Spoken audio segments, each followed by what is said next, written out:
Welcome to the Rundown with J Shep. I am your host. It's been a long time. I shouldn't have left you without a dope beat to step two. It's been a long time. It's been a couple weeks since our last show, and some things have happened since the last show.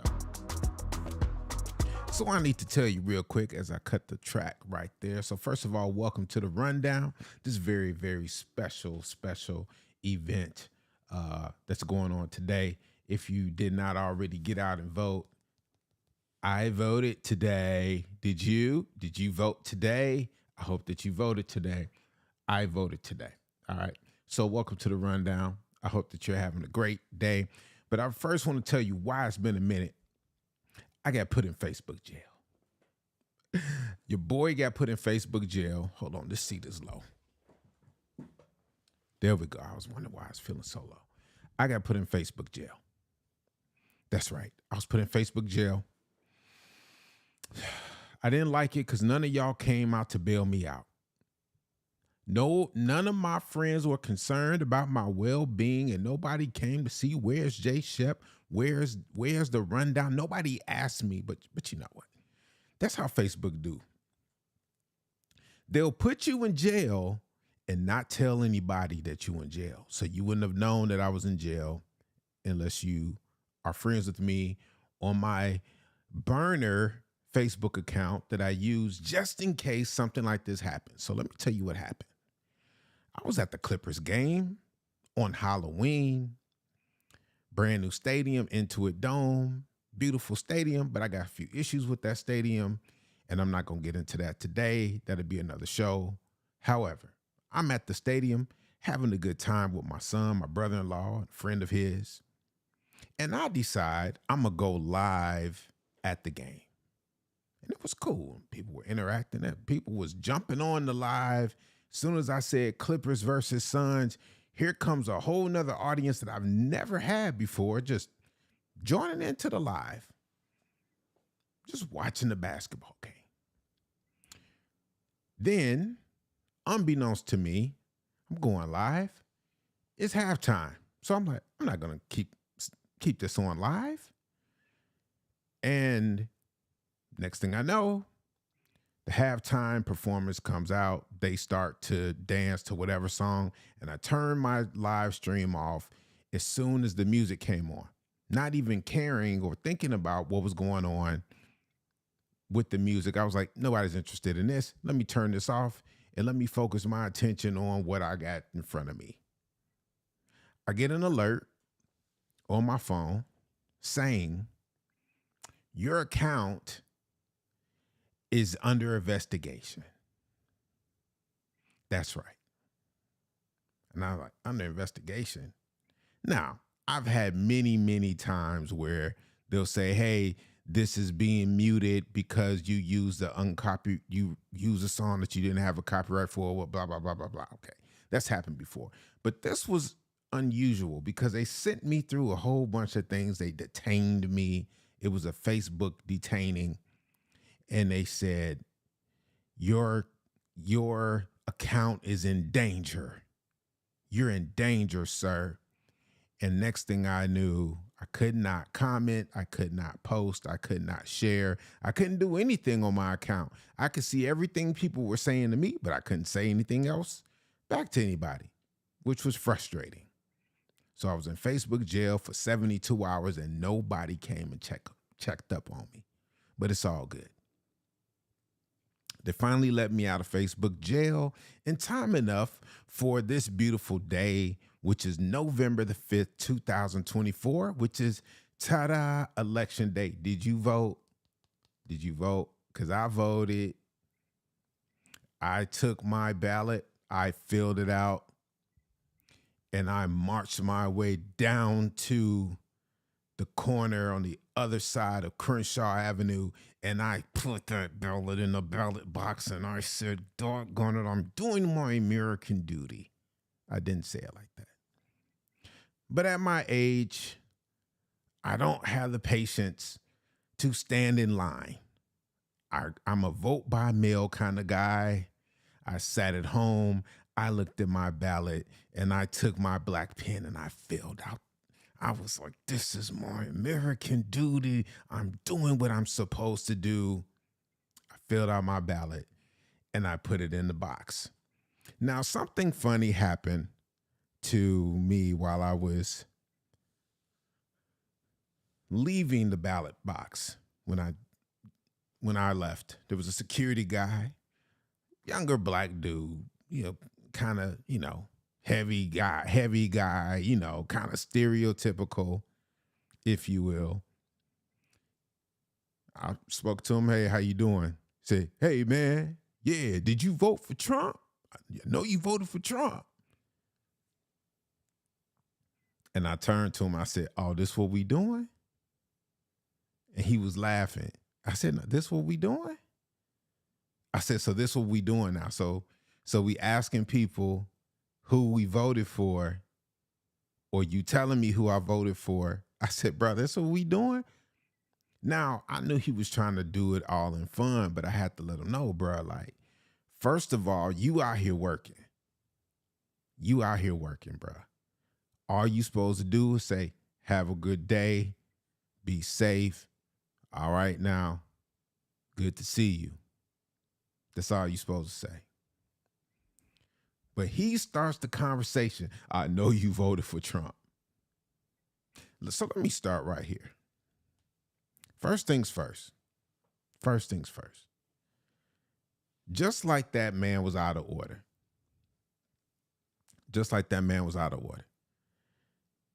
We're all out of order by asking people who we voted for.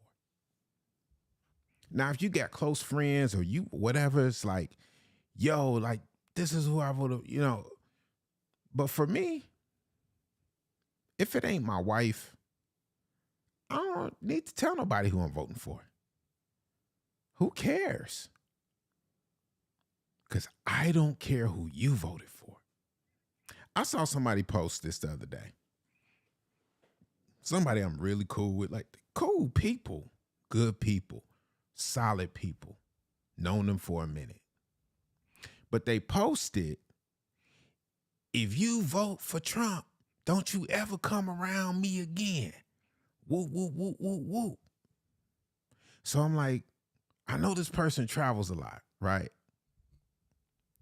What if the pilot that flies their plane voted for a candidate that they didn't want to win? What if the chef at the restaurant that you absolutely love, the chef, and you found out they voted opposite? Are you going to stop dining at that restaurant? What if the Uber driver who picks you up, what if you know how they voted? What if there was a tabulation of how people voted on the Uber app, and you say, nope, they voted for Kamala Harris. Nope, they voted for Trump. Nope, they voted. Y'all, the level of ridiculousness that we go through every 4 years, I would love to be a person that's a voice of reason to tell y'all, man, stop acting so ridiculous. And y'all might be like, J Shep, but this is a pivotal moment. I agree. That is pivotal. But the biggest pivot that people have to take is maturity. So the man coming up to me, that's a security guard at work, coming to a citizen doing his duty.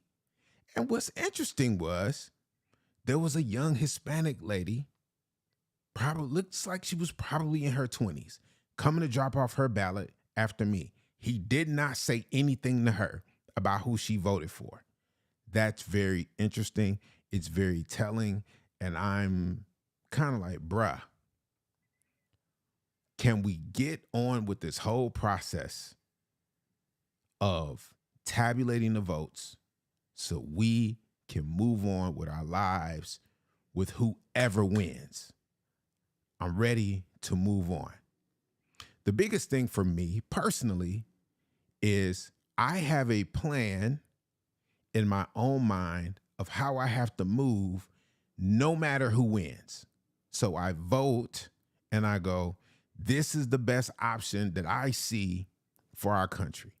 I'm not going to tell you who I voted for, but you could probably surmise I'm not a super, I don't align with super conservative values.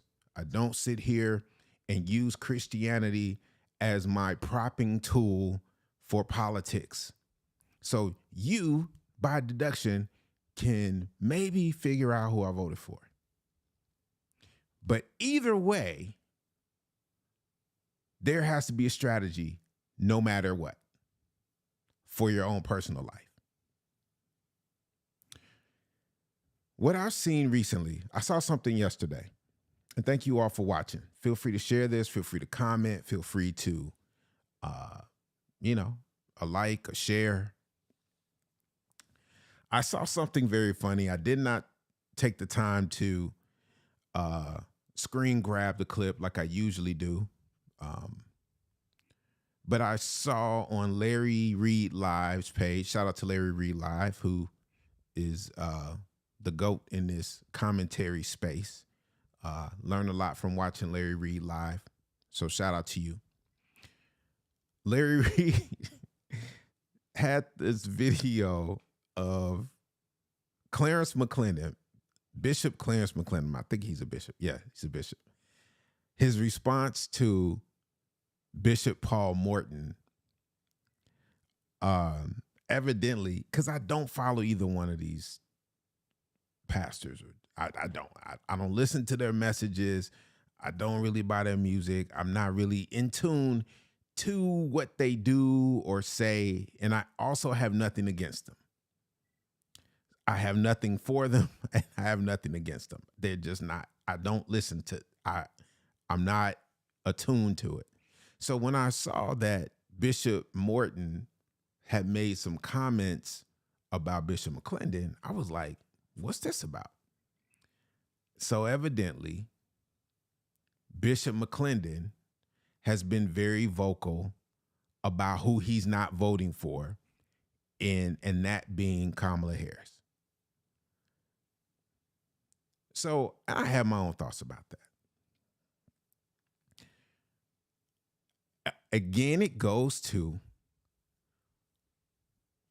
I am not a proponent of pastors trying to sway people to vote the way that they vote.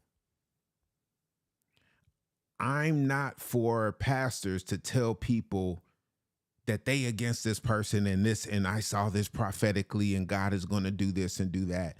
And you have this, it's a super high level of a manipulation. It's a manipulative type spirit. And you have your one little corner, your amen corner of your church. And I guess Clarence McClendon had said some things about Kamala Harris. Bishop Morton came out and said, I disagree with Clarence McClendon. Now, this is a two-way street. Why Bishop Morton felt the need to say something about Clarence McClendon, I don't know. To me, in this whole widespread era of pastors gone wild and bishops gone amok, everyone wants to, like I said, use a microphone to project their opinions towards another person. I'm not mad. I'm using a microphone now and I'm projecting my thoughts. But the response from Clarence McClendon, he read down a whole litany of his history of what he had done and how I was called to serve Bishop Morton and I helped him. And so I respect him. But let this be known. I did not need Bishop Paul Morton to be what I am. I had already had a budget of over $3 million. And I had already begun to speak in tongues. So let this be known. I was the first person that I ever heard speak in tongues from a revelation through the Holy Spirit. I spoke in tongues and I had never heard it before. And it was revealed to me through, and I'm like, my guy, what are you talking about? It's the regurgitation of hearing your own stuff and only wanting to hear your voice. So I have a problem. I do have a problem personally. And it's not just a black man thing down on a black woman thing. But maybe at its core, it's that. How I was raised, how I was brought up. And the code is, hey, bruh, we don't be out here in these streets downing somebody else black. It ain't worth it. But what is happening now is that church has become so polarizing. It has become so gaslit. It has become so much about spilling the tea and no longer is it about protecting and uplifting somebody who's looking to make positive change. I do not see Kamala Harris as an enemy. There's no way in the world that I can look at her and see her and go, oh my gosh, she's the enemy. Are you kidding me? I don't see her as that. I don't. I'm a preacher. I'm a Christian preacher. I believe in salvation. I believe in the Holy Spirit. I believe in the prophetic. And these things that people who say that they believe in those things are talking about her being evil. And I'm like, how can I have these attributes of believing what you believe, but I don't see the evil? And you talking about evil. I'm like, dog, you calling her evil? Are you serious? What are we doing? Which leads me to this next point. I saw another post that talked about Christians or believers, how we should be voting, or the fact that, well, neither one of these candidates, a Christian shouldn't be comfortable voting for either one of these candidates. And I'm like, y'all keep making up a whole bunch of nonsense.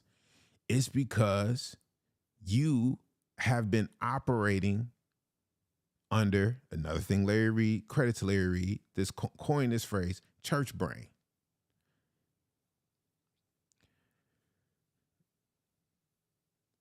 Stop trying to make it seem like you're trying to vote through the lens of scripture, because you are going to be so confused. I'm trying to tell you, if you're trying to look at your vote, I looked at my ballot today and I did not reference the scripture. There were people on the ballot that I knew. I had a friend running for something, and I said, I'm going to vote for my friend. I know this person. I know their character. I know how they operate. They've done a good job. I'm going to vote for them. Then there's some people on the ballot, and I'm like, I don't know if I want them to continue to be in office anymore. I think their time is done. Maybe it's time for them to move on, and maybe my vote will affect it or won't affect it.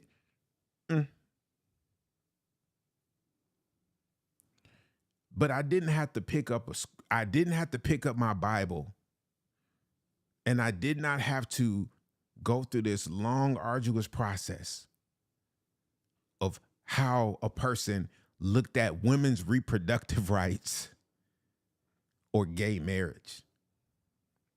Which to me, at this point in time, if that's your argument about politics, they got you. What did Kanye say? Gotcha. Gotcha. It's the biggest gotcha in the history of politics. The biggest gotcha in church. Because while these are all quote unquote issues that that are of importance, if you are only going to carry out the mission of how you vote based upon you don't want to deal with somebody transgender, I need to look at maybe you might not be that bright. I'm sorry. If I offend you, that's not my goal. But I see people saying this candidate wants to promote transgenderism. And this is going to be in our schools. And they want to use the same bathrooms and they want us to and I'm looking at it like, okay, so this is the platform. So you actually feel like if or when Kamala Harris wins, it's gonna be same bathrooms for everybody at the same time. Locker rooms are just everybody have a free for all in the locker room. Everybody just go in. It doesn't matter who you are, where you been. It doesn't matter. So that's how y'all act like Neanderthals. The people who think that way, you're acting like a Neanderthal. You really are. And I really question your sense of logic and your sense of how you actually go about your daily life. Because voting from your personal, spiritual, religious convictions is one thing, right? So you can say, I do not believe X, Y, or Z. Okay, that's fine.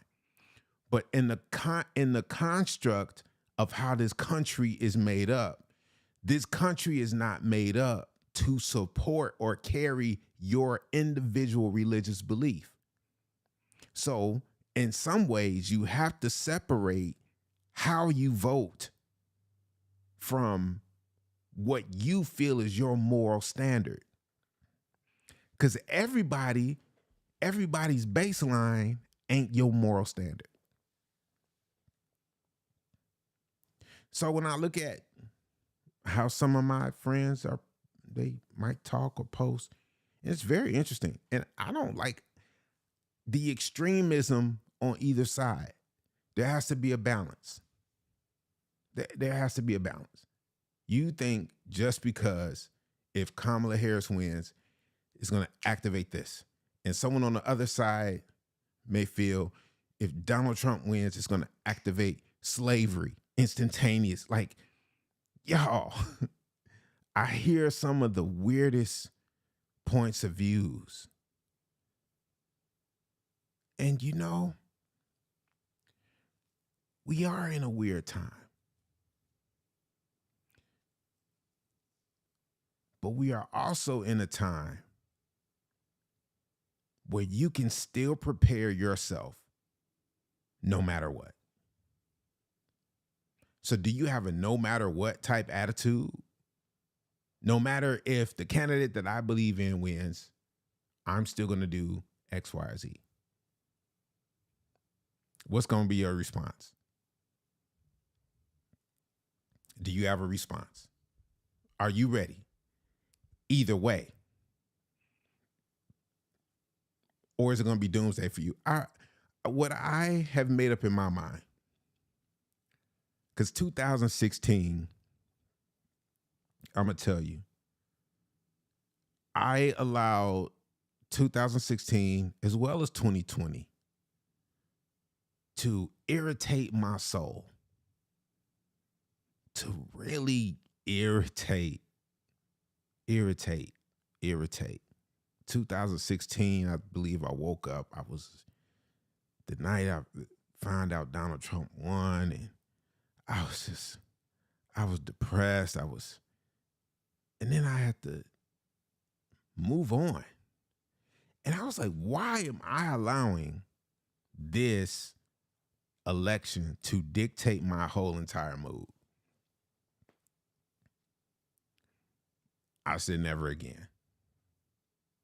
So what I do now is I make up my mind of how I'm going to vote. I'm going to get my thoughts together. I voted. I put my ballot in the box. I do not go to the polls anymore. I vote by mail, so I don't have to deal with the lines. So I don't have to deal with all the other stuff. I don't want to see candidates out there. I don't want to see last minute pushes and all that. I don't want to see none of that. I don't want to deal with that. I don't want to deal with the people. I don't want to deal with none of that. I'm going to sit at home. I'm going to take my time. I'm going to have a cup of coffee. I'm going to look at my ballot. I'm going to research the measures. Do you want to vote for this measure? Yes or no? How much money is this going to cost? No. Do you want to do? No. In California, it's always a measure trying to get us to raise our taxes up even more. Are you out your mind? We're going to create a new committee to do da-da-da-da-da and raise bonds and da-da. No, don't want it. Get away from me. Get out my face. Versus when I go to the polls, I got to stand there. I feel the pressure. I'm not doing that. So I vote by mail, which is amazing to me. So on tonight, take a chill pill. Sit back, watch your favorite MSNBC, CNN, ABC, Fox News, however you like to watch your political theater, because that's what it is. It's theater. Everything in politics on TV is theater. It is theater. They are literally just making noise. They are talking. They're talking for talking's sake. So as you watch your political theater, as you sit there and you watch whatever Anderson Cooper or what's the lady on MSNBC, as you watch them, just get your popcorn. It's going to be an interesting night. And I hope that we get a result tonight. That's my hope. Please give us a result tonight. I don't want this lingering on for the next 2 or 3 weeks. Can we just get a result so we can know, so we can wake up and be like, all right, cool. This is what it is. So I'm hoping for a result tonight. I may go back live tonight with a very special edition of the Rundown. As we bum bum ba bum bum bum bum bum bum, we may usher in the first woman president, which would be pretty dope. I think it'd be dope. I saw the skit she did, Vice VP Harris on SNL. Very engaging. She was with Maya Rudolph. Thought that was a great idea. I think she's engaging. I think she's winning people over one by one.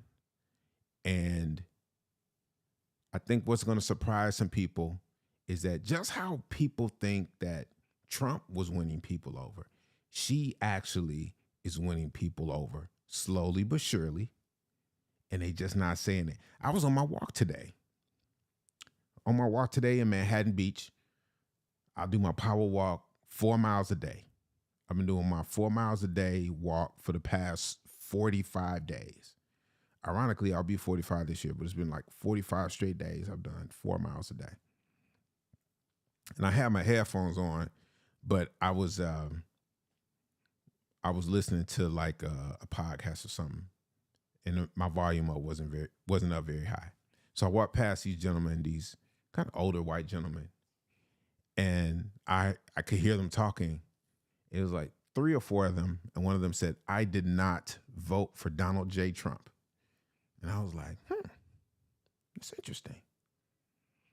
And he was like, "Yep, I just thought I should let you know. I did not vote for Donald J. Trump." And I was like, wow. So the things that are happening, you've got more people who are jumping onto the Kamala Harris ship than they actually are admitting. They're not saying it openly. They're saying it in private conversations. So just when you may think, oh, these people, they don't care, they don't, it's like, no, you don't know. Because driving through the city of Manhattan Beach, I saw a whole lot of Harris Waltz signs in a community that I didn't think I would see it in. I said, wow, this is very interesting.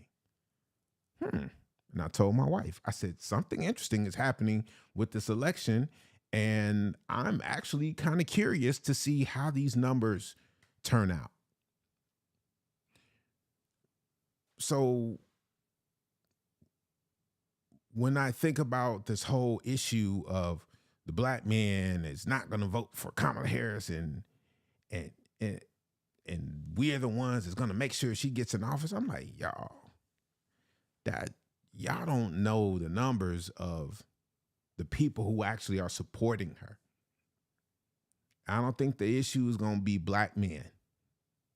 I think we're going to see some numbers shift in a way that we were not expecting. So it's going to take maturity and opening up your eyes and think that, first of all, not all white men support Donald Trump.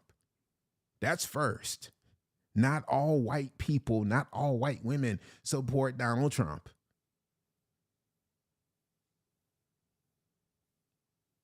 I'm telling you, I overheard a conversation today. 3 older white gentlemen. One of them says, I did not vote for Donald J. Trump. I think they were like, you guys may be surprised, but I didn't vote for him. Now, he didn't say who he voted for, but he said who he didn't vote for. That meant something to me.